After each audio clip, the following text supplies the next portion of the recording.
Hi everyone, I'm Hayley from Xenos Haven Hair Salon, and today we've got Craig with us. I'll do. Hi everyone. So Craig is a meditation teacher and also a breathwork specialist. Obviously everyone knows that I absolutely love breathwork and meditation. So I just wanted to bring Craig on today just to give us a 5-10 minute demonstration of I can't even say it, Craig, how do you say it? Pranayama. Yeah, pranayama meditation. Just for all those beginners out there that don't know, you know, I find there's a lot of technology and there's a lot of kind of different ways in which you can meditate, but it's just finding the right one that's for you. So hopefully Craig can assist you in it today. Yeah, thank you, Hayley. Yeah, there's so many different kinds of meditations, and I think it's so easy to get lost in which one's for me and how do I do it. Yeah. Very often, the most common thing I come across when teaching meditation is I can't meditate because my mind's always thinking, or I overthink too much, or I can't sit still. And to me, that's like saying I've got a broken arm, but I don't want to put it in a cast. I don't want it to heal. If your mind's always thinking, meditation is your healing tool. It's the answer to stop that mind from overthinking and to settle things down. So don't ever let that be a block for you to get into meditation. It's the medicine for it.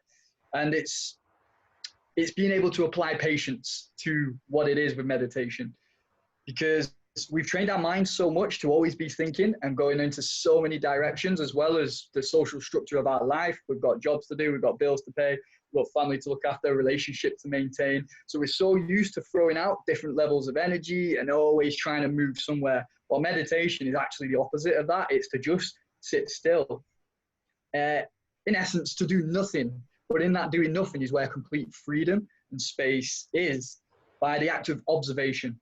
So it's not even to not think, it's to do nothing, because thinking is still something, which itself is an automatic process. But the more we observe that process, the more we watch, just like watching somebody walk the dog in a park, or you're watching the birds, you're watching. We don't need to watch that thing and describe it. We just need to see it. And by that act of seeing, we're actually maintain and cultivate energy. So we build energy up. That's where we start to relax and unwind, because we're not distributing. We're building, we're saving, we're building up. Does that make sense? Yeah, definitely. I mean, I can relate to that because I've got a really scatty mind. So when I wake up in the morning, I have so many different things that I want to get on with that I just kind of get a bit overwhelmed. So when after I've done 10 minutes of meditation, I can just really decide, okay, I've got 3 tasks that I need to focus on today, and I can set my mind up, you know, and you know, that's it really does help me in that way. And also what I find as well, the reason I do meditation when I first wake up is if I've got anything that's been troubling me from the night before, or, you know, any worries or anything, I feel like if I just sit there with myself and just like kind of check in and say, how are you feeling? Also, is there anything that's bothering you? Just have that little kind of conversation, in a conversation with yourself. And I feel like if you deal with anything that's going on at that moment in time, you don't actually carry it throughout the rest of the day with you. So if you're feeling a bit angry or upset about something, you're not then going to go out of your front door and take it out on someone else. So I have that time just to, number one, just to clear my mind and get some clarity and focus. And then number 2, just to kind of sit with myself and say, you know what, are you okay today? Is there anything that you need to deal with? You know, and just start your day off on the right foot, really. So wonderful. That's such a good way to use it, you know, brilliant, because it's so multi-layered, and we could use it for those purposes of what you just said, to check in and to see what's going on and what we're going to be pulled by today. Because if we haven't done that anger or that sadness or that thorn in the side that we haven't removed will be directing our day. Or when we sit and check in and go, there's anger there, why is that there? And we can realize what it's there for, and we can let it go. So we're doing exactly what you said. It's going to be gone, which means our day will be instantly changed. Or we can use it to find stillness and to increase our concentration by focusing on one thing. We might have a visualization technique where we visualize something in our mind, which people can use with manifestation and creation of the life they want.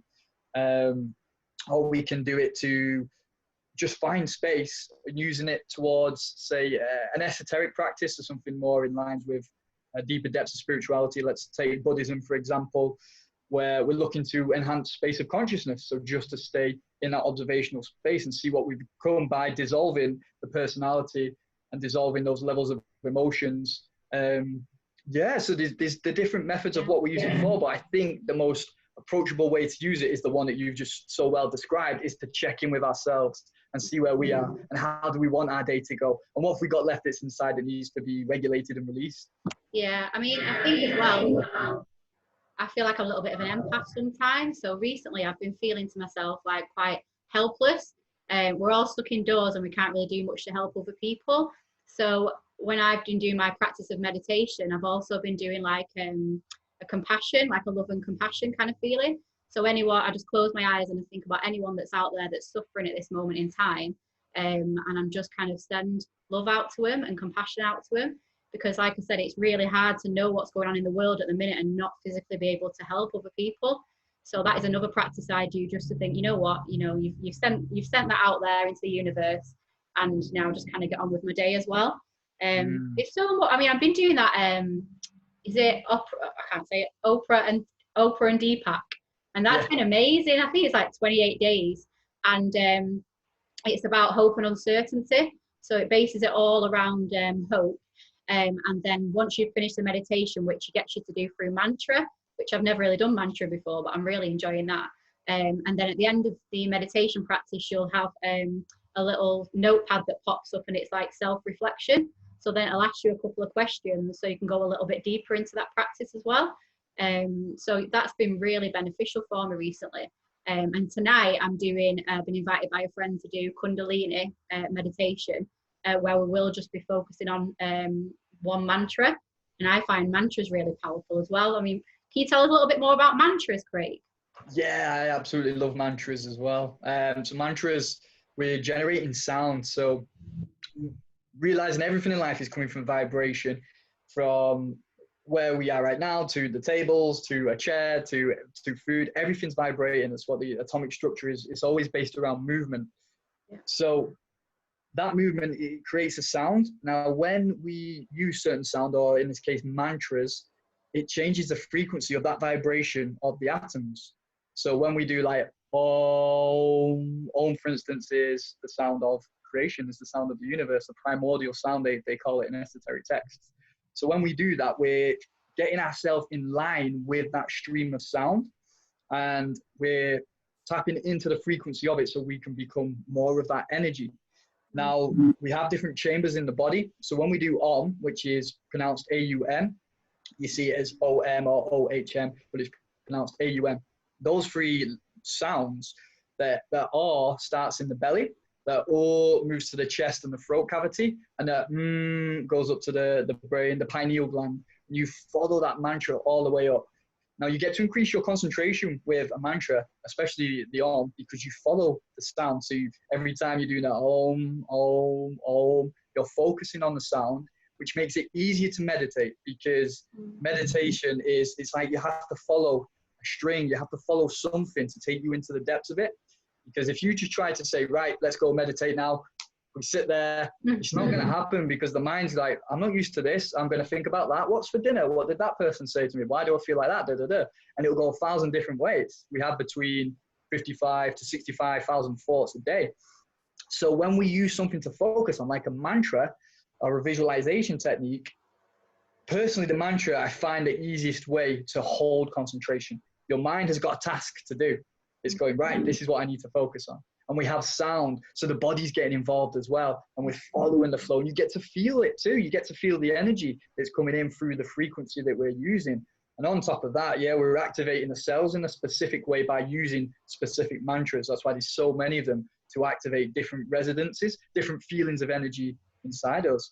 And you've probably noticed from doing the mantra yourself, once you've finished your mantra and you sit there, with subtle awareness, you can start to feel the buzzing and the change of energy that's occurred in the body just through sound. And this is why we then go deeper into the practice and start to understand how we speak to people, the words we choose have a greater effect.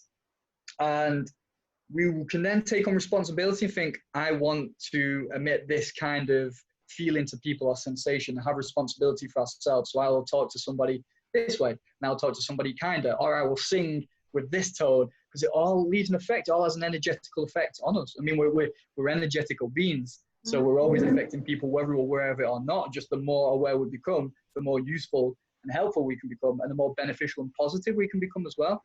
Yeah. But back to mantras, yeah, it's incredible. What do you think about obviously guided sleep meditation? I have a few clients that really do struggle with sleep, especially at the minute. They feel like their head's in a washing machine, just can't get to sleep because they're just constantly worrying. Yeah, I mean, what do you think about using meditation to help you sleep at night? Fantastic. I tell you what, as I was starting with meditation, you're going to do what's commonly known as nodding dog. So you'll sit down in your meditation, you'll be maybe counting the breath and following the numbers, 1, 2, and then you nod and then you wake up. It's like, oh, where was I? Yeah, 1, 2. So it's what's happening is your brain waves are changing. You're going from a point of beta, which is like multitask thoughts, into alpha, which is one point of focusness. So to explain that a little bit clearer, beta, the brainwaves will be doing this. Alpha, they'll be doing this. Theta, which is just like sleep levels where we go through meditation, is between theta and alpha. So theta, which is spelled Theta, for anyone who wants to look at that more, is a bit more like this. And delta is like this. So we become more aware in those subtle states as we slow down. But because the brainwaves drop, the energy level we're used to is always discarded outwards and doing something.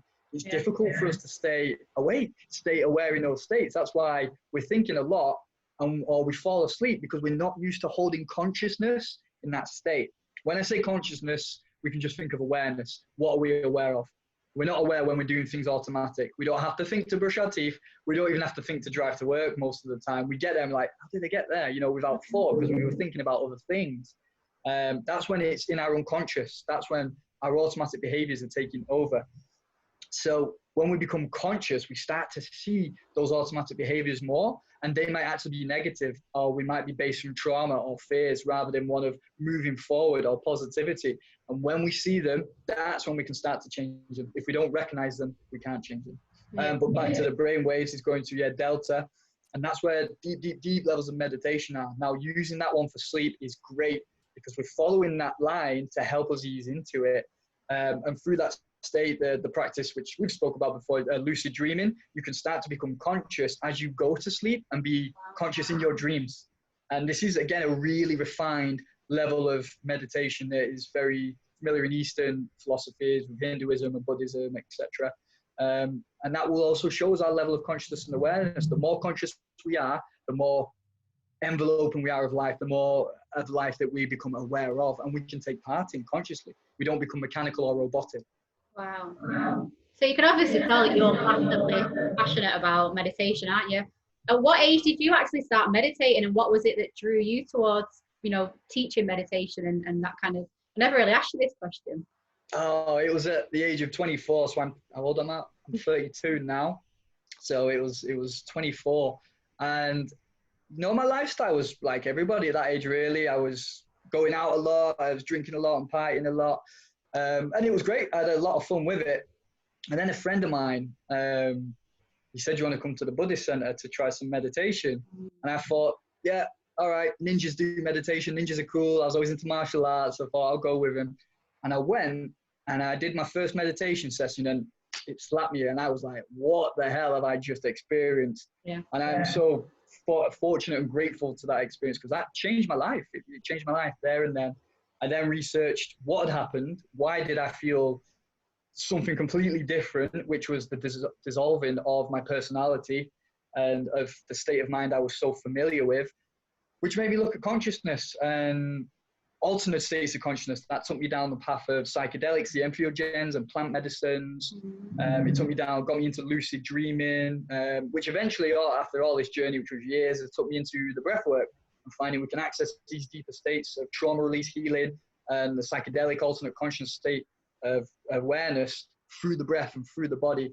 But meditation is the foundation to any practice, because we let go of our personal perception, so our personal ego, the personal way we see things in our life can be let go of. So the things you were talking about earlier, where we feel things, we feel certain ways in the morning, or we've got a pain going on and we don't know why. A lot of it's because our ego's been hurt, or the world isn't the way we thought it was. That's because we're attached to it being a certain way. And when we start to release that and let go, there's freedom there. because you can bring everything in, and we're not prejudiced, or we've not got limits or borders to how life should be and what we like or what we don't like, which are useful, don't get me wrong, but there's a beneficial way to use that or not. Meditation teaches us to see everything without the labels. Amazing. Wow, so much knowledge. So much knowledge. Yeah, so I was going to ask you to do a bit of a demo, but before that, could we just touch a little bit on breath work? Sure. So yeah. Obviously I'm a huge fan of breath work. I think I've probably done about 5 sessions with you now.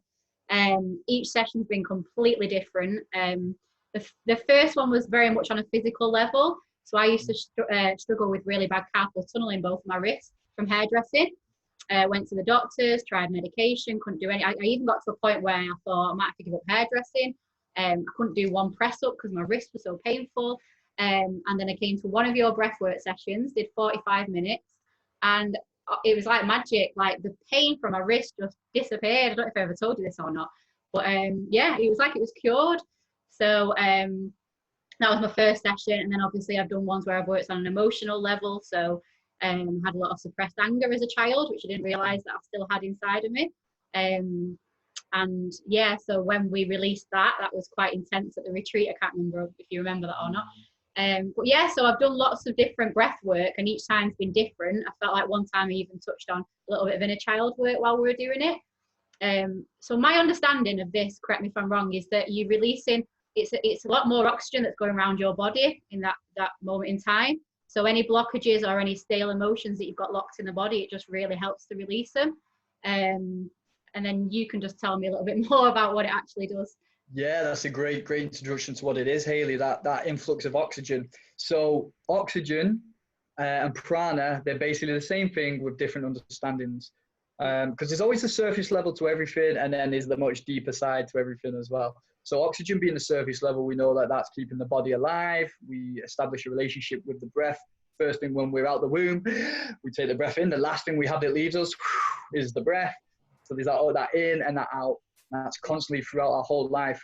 Our oxygen cleanses the blood, makes the body come alive, alkalizes the state that we're in. And also with the breath work that we do, we're filling up the lungs and breathing it into the areas that don't get that much oxygen. So let's say if you've covered up a wound or a cut, the reason people tell you, oh, take the plaster off, let it breathe, let air get to it. There's a reason for that. It's because the air is healing itself. The oxygen will feed the body and put it into a positive state. So when these areas and tensions in the body that we're not breathing into, that area is not getting what it needs. It's like if you hold your arm and you stop the circulation, the blood and the oxygen isn't getting through. So your hand starts to, decay. Yeah. So there's that aspect. We start to take more breath in everywhere. The breath comes in, cleanses the blood. That blood enters the blood-brain barrier, wires the brain in a different way. The electricity of the body, because we're electric circuits, that's what the body is, becomes more fluid and switches on. Also the prana, so the deep level of oxygen, prana is vital. It's life essence. Yana means vehicle. So pranayama is the vital vehicle. So as we start to breathe in, we have different levels of bodies. So energy bodies, mental bodies, physical bodies. Again, this stuff isn't required to know it. It's just the Eastern practices which transform my life. The understanding of that helps us dive deeper into that aspect. So you're just filling your body with so much positive energy on many different levels, whichever approach you want. You're feeding yourself in such a good way. And so it cleanses the body, restores the chemicals, hormonal balance occurs because of the oxygen coming in. And what you said there, where the carpal tunnel started to change simply by breath, and you said it felt like magic. It is. Life is magic. You can heal yourself just by breathing. You don't need to buy anything. You don't need to join a club. Yeah. That's it. And once you know how to do it, you can do it anywhere, whenever you want, how frequently you like. Yeah. So yeah, the breath is immensely powerful. And also on the emotional level too, we work with the unconscious content. So the aspect of meditation, instead of the mantra, we're using the breath. So we always focus on to find the breath and go, right, the mind's drifted, come back to the breath. That's where the meditation's going. And then through letting the conscious mind slip out the way, the conscious mind being the one, I don't want this, I do want that, that feels good, that feels bad, we let go of that and we just surrender to what we're feeling. We let the anger, we let the sadness, we let the joy, whatever's there, we breathe into it. That is where the healing counts, because like you said, that anger that's repressed, I had a lot of the same thing too. And the breathwork taught me that it's okay to feel it, and it would come out. It would come out through a shout in breathwork. It would be released. My body would tighten, and it would do what it needed to do to let go of that emotion. And when you let go of that emotion, you're releasing the psychological limits that were tied to it. So because it's been felt and breathed into, it's gone. Therefore, your behavior can change instantly from that session just by breathing. Really did. I really, honestly, I mean, Marley used to do the smallest thing, like, you know, drop a glass or something, and I'd absolutely go mental at him. And it's like, I didn't realize that my anger levels were so high. And then after October, that whole month of doing self-development and coming on that deep retreat with you guys, my whole perspective just changed on everything. Do you know what I mean? I didn't realize that it's like almost like the pressure, anger, like, was full. And then anything that anyone did, I was just used to kind of get angry about. And then I realized once I released all of that, that wasn't actually a normal level of anger that you should be walking around with.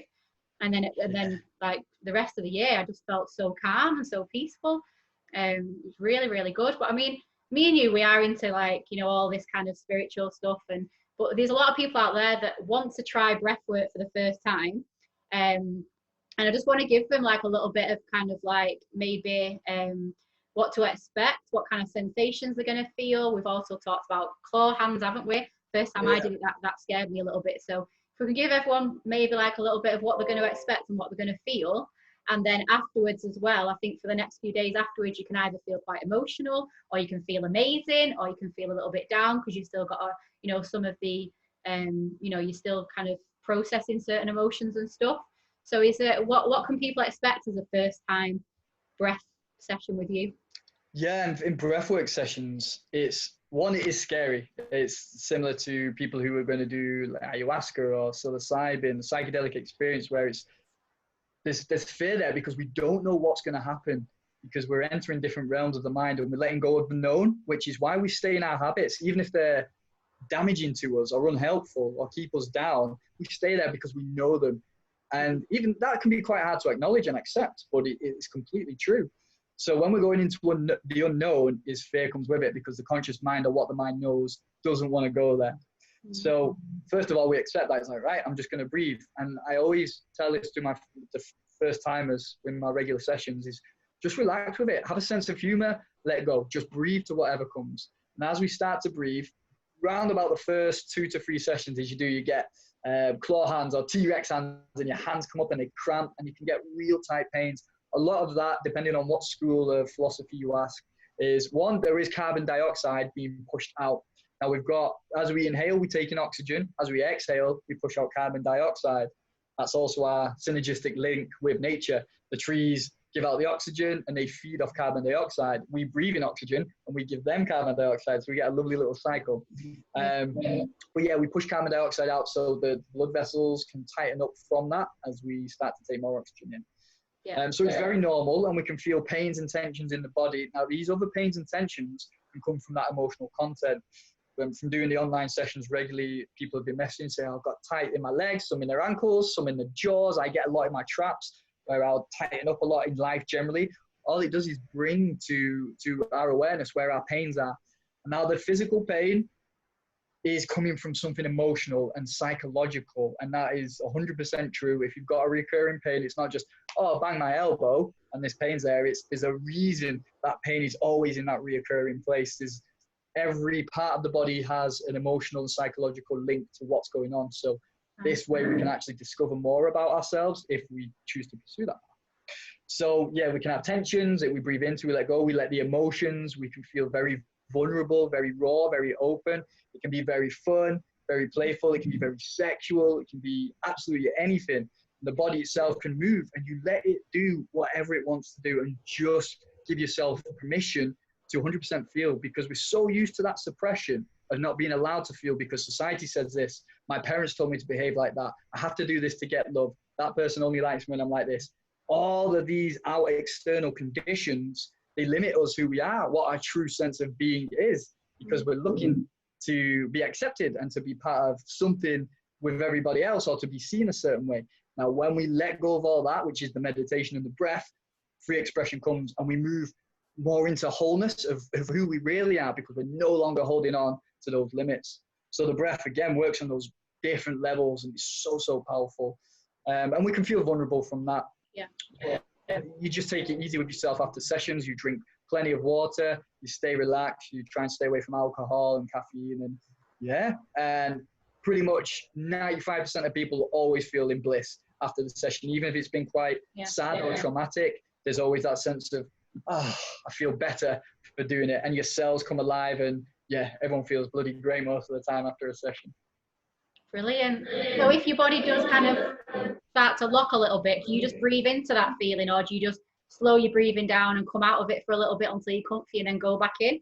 Because there's always a point where you can kind of stop and just go, okay, right, I'm just going to take a few minutes and then go back into the breathing. I think I did that a couple of times on my first session. And then by the third session, I was just wanting to go in as deep as I possibly could. So, and that's such the best way I'd recommend is that gradual exposure to any fear or phobia that we have is we do a practice of gradual exposure. So we do little bits at a time. We go up here, then maybe we come down. The next time we go up here, then maybe we come down, and then here, down, and then maybe it's there again. But it's always knowingly we start to explore the territory and become familiar with it. Now, it's the same way as if you were teaching someone to swim, you generally don't just chuck them in the deep end because they've not learned the basics. They've not got armbands or anything. It's start to swim here where you can walk on the ground if you need to, and then come back and build up your endurance and your training, and then you go further. Same thing, because we're going into deeper aspects of the mind and our emotions. And also, you can just slow it down. We've got the nose. Ideally, we breathe in and out through the mouth, but the nose is there if we want to just relax. We're always in control of the session. And then when we're ready to let go, we can do exactly what you did. You go, oh, I'm familiar with this now. Right, let's turn it up and let's go for it. But that comes in time. There's no rush. There's no rush. No, brilliant. Well, so I thought it'd be a really nice idea today if we could maybe just do 5-10 minutes of some kind of meditation. And then if anyone's interested in, going a bit deeper with this meditation, then Craig will be doing some kind of Zoom sessions coming up. And you can also follow him on Instagram. I think he's doing a breathwork session tonight at 7 p.m. as well. So, but yeah, if you all just want to join us now for a quick 5-10 minutes of meditation, that'd be great. Let's go for it. Do you want the breath work or meditation, Hayley? Could we just do can we try out the prana? Yeah. Prana? Yeah, let's go for it. Yeah, because I think that's quite a simple technique to start off with. And it is. Yeah, let's do the pranayama. So the pranayama that we're going to do is the alternate nostril breathing. So this is going to go in through one nostril, out, in, pause, out, in, pause. And we just cycle this through. And then we'll just do a little deep breathing together, which we'll just do 3 rounds of 10, 15 breaths. Okay. So to start the pranayama, the alternate nostril breathing, you can take your left hand and leave this open in your lap, which is a body signal and sign open to receive and to allow flow and freedom of energy. Second, take your right hand, use your right thumb to block your right nostril. So it will look like this. I'll show you from the side so everybody can see. And that's it, Hayley. Yeah, if you can do the full thing because you know how to do this. So we're blocking the right nostril. We're exhaling through the left. When that breath is left, stay empty, then inhale. Take the ring finger, once that inhale's there, squeeze the nostrils. We open the right side, thumbs open. Empty, in, squeeze, out left side, in, squeeze, open the right, out, in. And now just follow that practice. So your eyes can be closed once you've got the flow. Exhale through your left or whichever nostril you're up to. Stay empty of breath at the bottom, back up.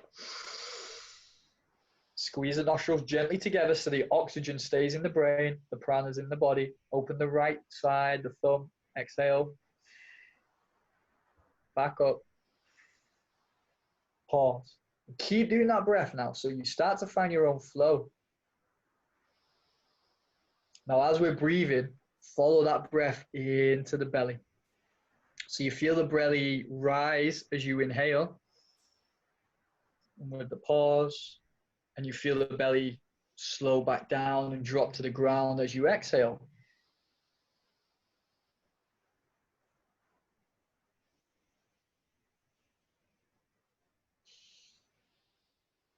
Follow that breath through.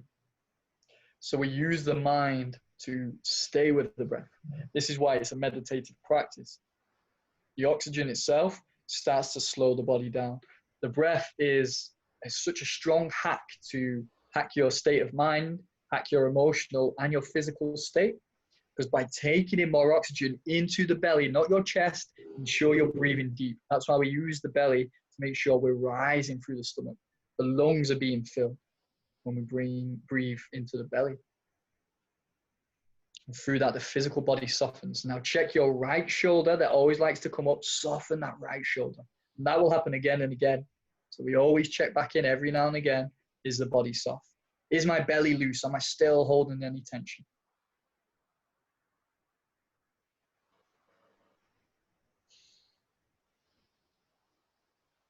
And we see if we can push all of that exhale out, not too hard, but just ensuring we're letting all that breath leave.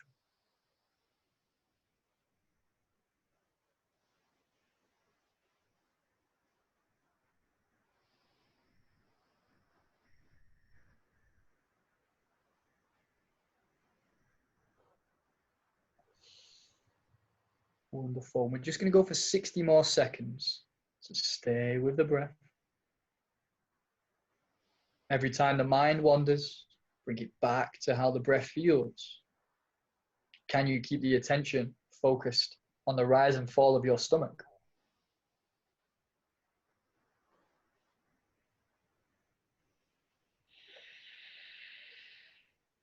During this practice, we're synchronizing the left hemisphere to the right hemisphere of your brain. So we're linking organization and structure into imagination and creativity.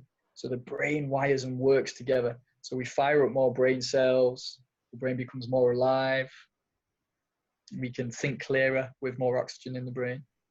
And the body starts to work together, all the nervous system, the neuroplasticity works in a different way. 10 more seconds.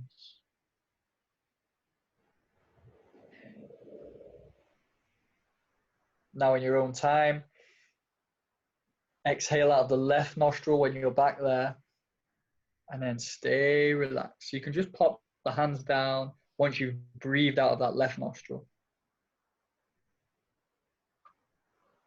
And once you're there, just observe how you feel. Does the body feel softer? Has the mind slowed down?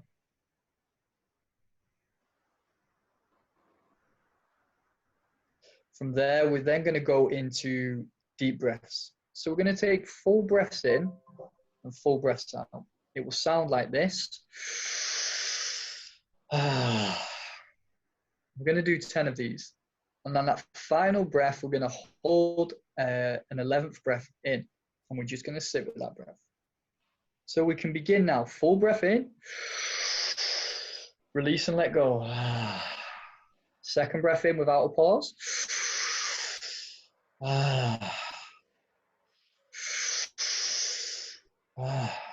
Continue to follow. In and out. In. All the way in.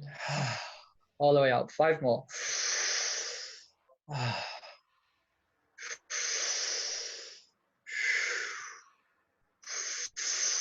Into the belly.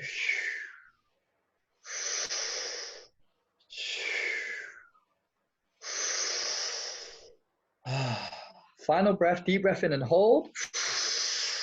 Now sit with that breath. Let that breath sit in your belly. Relax your shoulders. And we just hold the breath. So we're not trying to squeeze the body. Just let the breath sit in the body, how a glass holds water. It just cups it.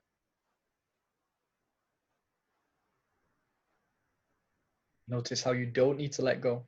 If you do, feel free.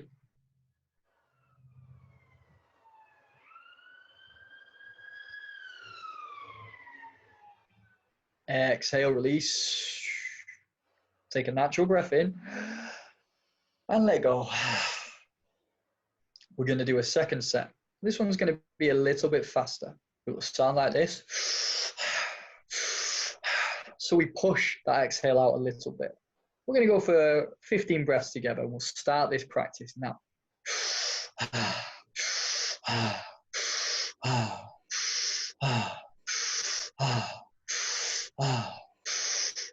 Into the belly.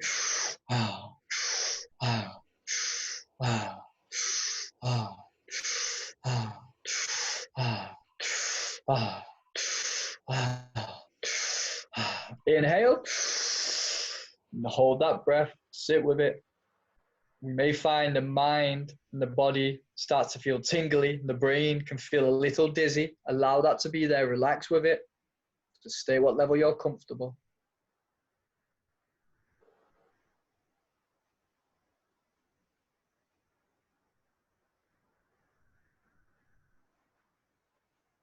And release and let go. Allow a natural breath to enter. Relax again. And we're going to do one final round together. This breath's going to be a little bit faster.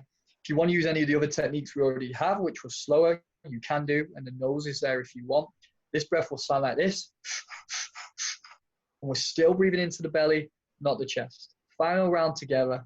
3, 2, 1.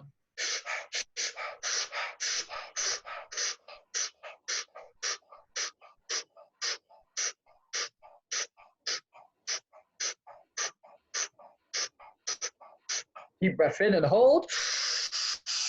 Sit with your breath, relax your shoulders, soften your body so the energy can flow, and just observe how you feel. Any dizziness is welcome, any feeling is welcome.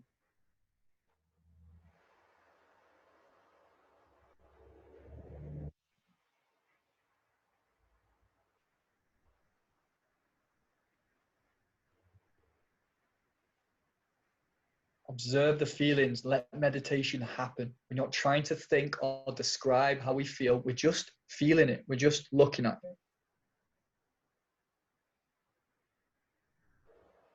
it. Exhale, let go. Allow your natural breath to come in and release. Let your flow breath become natural again and just observe how you're feeling. If the body is softer, if the mind is in a more pleasant state, if your emotions are more obvious or settled.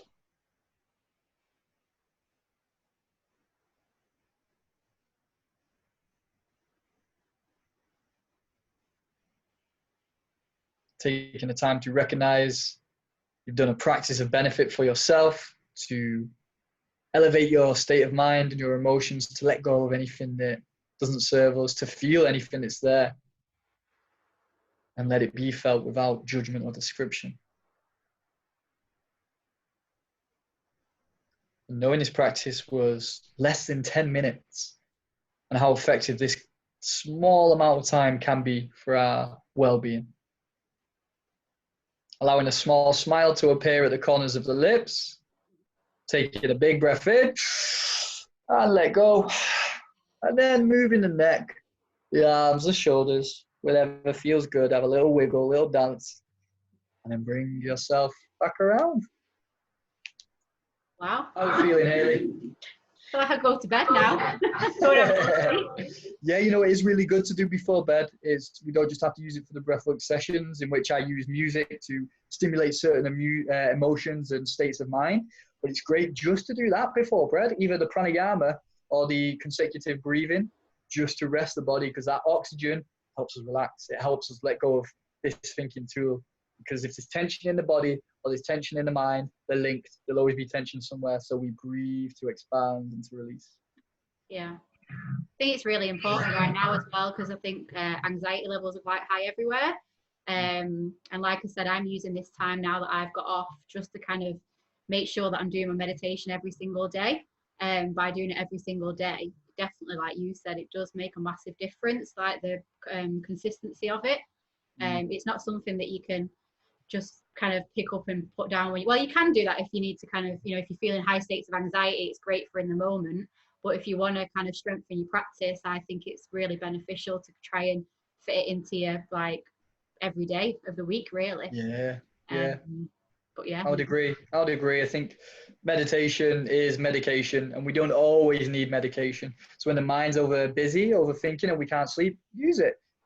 For myself and you, it's, you know, it's a part of our life. It's a part of our practicing physical, emotional, mental, spiritual ways. So we generate a practice for it. If that isn't for that person, they want to do it once every 3 days, every week, fine.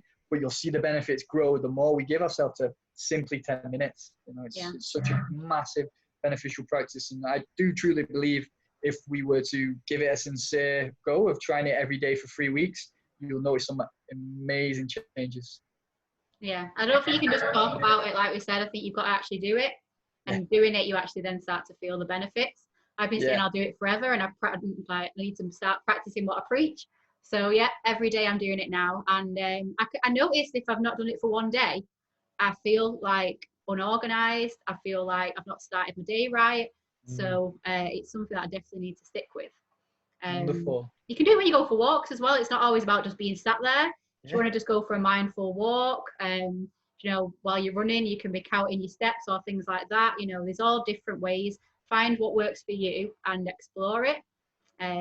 Yeah, thank you so much for today, Craig. You've been really, really helpful. And I'll put everything. I'll put your Instagram underneath this video today. If anyone wants to follow Craig on Facebook or Instagram, or you want to grab yourself a blanket and join him tonight around 7 o'clock, you can try out your first breathwork session. Yeah, thank you so much for today, Craig. Really appreciate it. Thank you for the invite, Hayley. It's been wonderful to talk to you. You're doing such a wonderful thing and very insightful, and you're leading the way with your meditations, and you're walking the walk, you know? Yeah, sure am. So yeah, have a lovely day. Enjoy this sunny weather, and I'll speak to you soon. All the best. Thanks, Craig. Thank you.